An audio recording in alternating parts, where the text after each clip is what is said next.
Welcome back to Giant Monster Games. My name is Adrian, and today, pack your camera, grab your peanuts, because we are going to the zoo. That's because we're going to be talking about the deck called Zoo. Specifically, we're going to be doing Green-Red Zoo, but normally you would see Naya Zoo. But before we actually break the deck down, don't forget to leave a comment on this video, like the video, and subscribe to Giant Monster Games if you want to see this video and more content just like it. Also, if you want to pick up this deck or any other deck that is on the channel, go over to Flipside Gaming and use promo code Giant Monster Games to get 10% off your online purchase. So what exactly is Zoo? Well, Zoo is actually a archetype of deck that you see across many different types of games. So you see it in Hearthstone, you see it in Magic. The basic premise of it, because all these games, is low-cost creatures that have a high value. So they are usually really good creatures that cost very little to get into play. So cards like Kird Ape and Flinthoof Boar are perfect examples. We're running both these cards in the deck, by the way. They are super value creatures if we have the right things in play. So Kird Ape is a 1/1 for 1, which is not fantastic, but if we control a forest, which this deck is aiming to do both,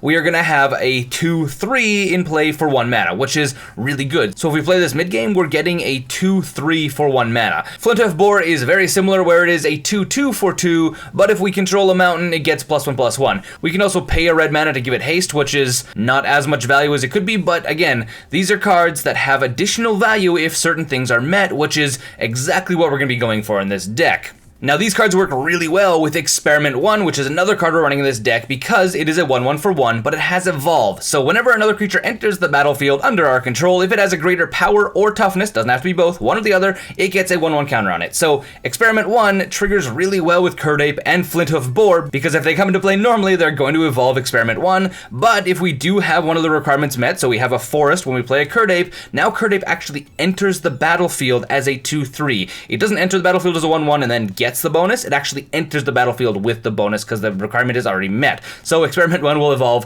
additionally from that as well if we're actually playing this a little bit later in the game. So these can work really well together, and you can see how we're playing a lot of low drop creatures because we are an aggro deck. Zoo is an aggro deck if I didn't mention that already. So we're going to play a lot of low cost creatures and swing in and overrun our opponent. With that being said, we still need some creatures that have utility, so we have stuff like Scavenging Ooze and Dryad Militant, which are helping us deal with decks that are going to give us a little bit of problems, specifically Storm and some variety of blue decks that are going to give us a little bit more trouble. So Scavenging Ooze is going to eat stuff out of the graveyard so we can eat away relevant cards, and additionally we can also eat away creatures which may go into our graveyard and make Scavenging Ooze bigger. Dryad Militant is just making sure that instants and sorceries don't stay in graveyards. The one downside about Dryad Militant is it doesn't remove instants and sorceries once it comes into play, only instants and sorceries that go into the graveyard while she is actually in play.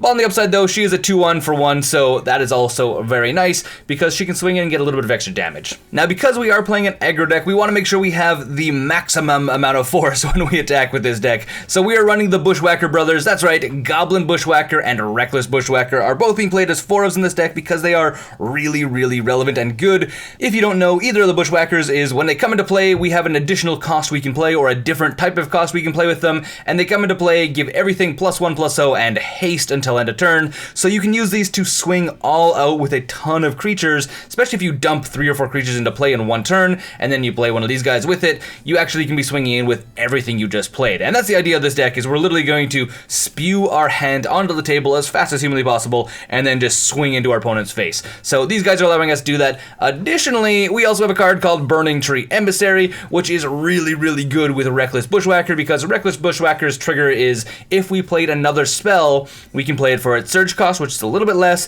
and then give this trigger to everyone. Burning-Tree Emissary is a 2/2 for 2, which is fantastic, but when we play it, it actually gets a red and a green put into our mana pool, which is really good because we can basically play Burning-Tree Emissary for free and then Reckless Bushwhacker off that mana, which is absolutely fantastic. It allows us to basically drop 2 creatures into play really quickly. Now, if the Bushwhacker brothers aren't going to get the job done for us, we do have Ghor-Clan Rampager, which is a 4/4 for 4, which is awesome. He also has Trample, which is super cool, but he actually has Bloodlust, which is actually why we're playing in the deck, where we can pay a red and a green mana, discard him at instant speed, and then target attacking creature gets +4/+4 and trample until end of turn. So we can use this to hopefully close out the games. It's basically becoming like a giant growth for 2 mana, but it also gives creatures trample. So if our opponent decides he's going to chump block, we're going to be running over top of them. So this is going to be helping us really close out games. We're running only 3 of this in the deck because we don't really want that many of it, and we almost never play this for its actual creature. We almost always use it for its Blood Rush. And the last 2 cards we have in the deck that are not lands is we have 2 copies of Narnam Renegade and Lightning Bolt.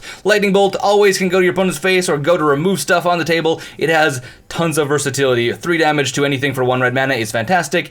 Narnam Renegade, on the other hand, is actually a really interesting creature. So it is a Death Touch creature for 1 mana that is a 1/2, which is not really that special. We can use it to kill off big things if our opponent is playing Eldrazi. We can use it to chump block Eldrazi and kill them because we don't have enough really good blockers to actually take care of Eldrazi or other big creatures, so we can do that. Additionally, it also has Revolt, which is actually an interesting thing in this deck because if something left the battlefield, so for example, we swung with a creature and something died, then we can actually play this and it gets Revolt and it enters the battlefield with a 1/1 counter on it, which is very relevant for Experiment 1 again because this card literally reads, it enters the battlefield with a 1/1 counter on it. So that does not mean that it enters the battlefield and gets the 1/1 counter, it means it actually comes in as a 2/3, which is very relevant for people because this rule can be a little bit weird because some cards say enters the battlefield, then put a 1/1 counter on it. This card says it comes in with the 1/1 counter on it already. So keep that in mind. If you're playing this deck, it is a little bit of a weird, fuzzy rule, but that is how that's going to work for you guys. Let's talk about lands because we also have that in this deck. We have Cinder Glade and Game Trail as our 2 non-basic lands in this deck.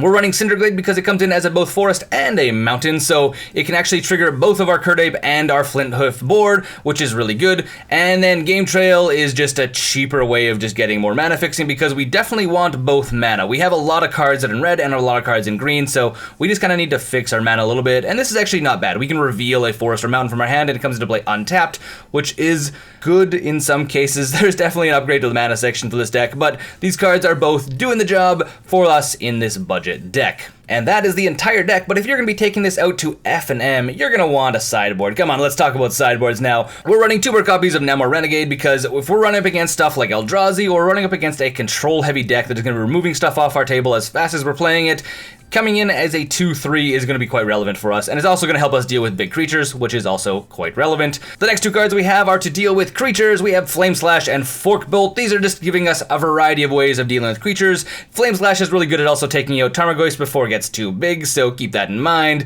Destructive Revelry and Ratchet Bomb. Both of these guys are dealing with destroying stuff. Destructive Revelry is dealing with artifacts, enchantments, so I'm looking at stuff like Ensnaring Bridge is the bane of our existence, so having a way of destroying that and dealing damage is always super nice. Ratchet Bomb, same thing. We can also just use it to get rid of tokens or artifacts or enchantments. Lots of times, Ratchet Bomb is a really good sideboard in if you are going up against any kind of control deck. And the last 2 cards, Tormod Script and Vines of the Vastwood, are just giving us some extra interesting options. Tormod Script, destroying graveyards if we do need to get rid of graveyards even faster. Vines of Vastwood is actually a card that is really good in the deck because we can use it to pump up our creatures, get in extra damage, or, which is usually more the case, we can use it to prevent our stuff from actually dying because we can give our creatures hexproof. Now, we do have some upgrades for this deck that we can be talking about because that is the point of a budget deck, is to give you an upgrade direction. So there are 2 things I want to point out in the deck. The first one is there is a bunch of lands we can put in this deck to help it go faster and better. So we can be running cards like Wooded Foothills and Windswept Heath to be searching up stuff like Stomping Ground.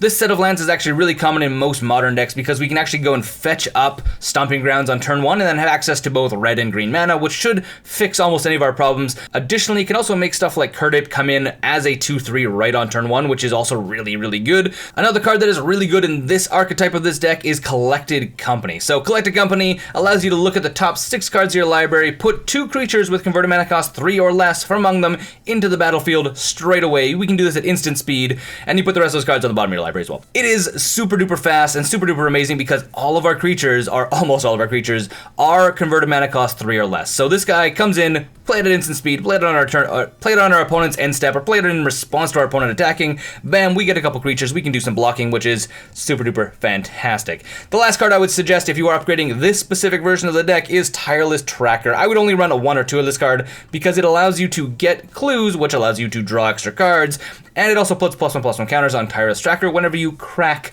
these clues. If you're running this card in conjunction with Wooded Foothills and Windswept Heath, you're going to get additional value. So that is something to keep in mind.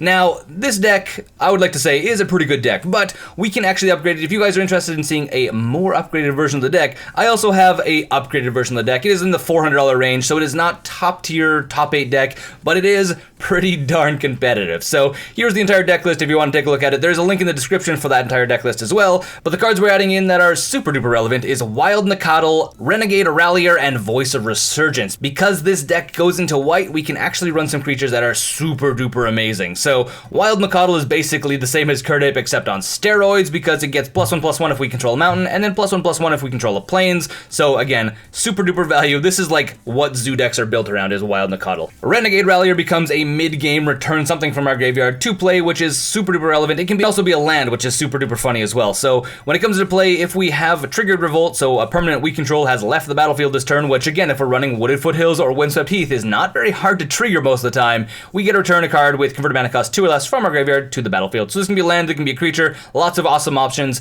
Keep that in mind, super good. And then the last thing is Voice of Resurgence, which Voice of Resurgence is good in almost every single deck, specifically in a deck like ours, which is a creature-heavy deck, because whenever our opponent casts a spell on our turn, or when Voice Resurgent itself dies, we get to create an elemental creature token that has power and toughness equal to the number of creatures we control. Again, we are playing a creature-heavy deck. We have a ton of creatures in this deck, so this thing is usually going to come in as a 3/3 or 4/4, because again, we're trying to play low-cost creatures with high value, and we're just doing stuff to maximize that value. And that is the entire deck. Let's actually go and take a look at some games of this deck. Until next time, my name is Adrian, this is Giant Monster Games. Thanks for watching, and don't forget to game like a giant monster.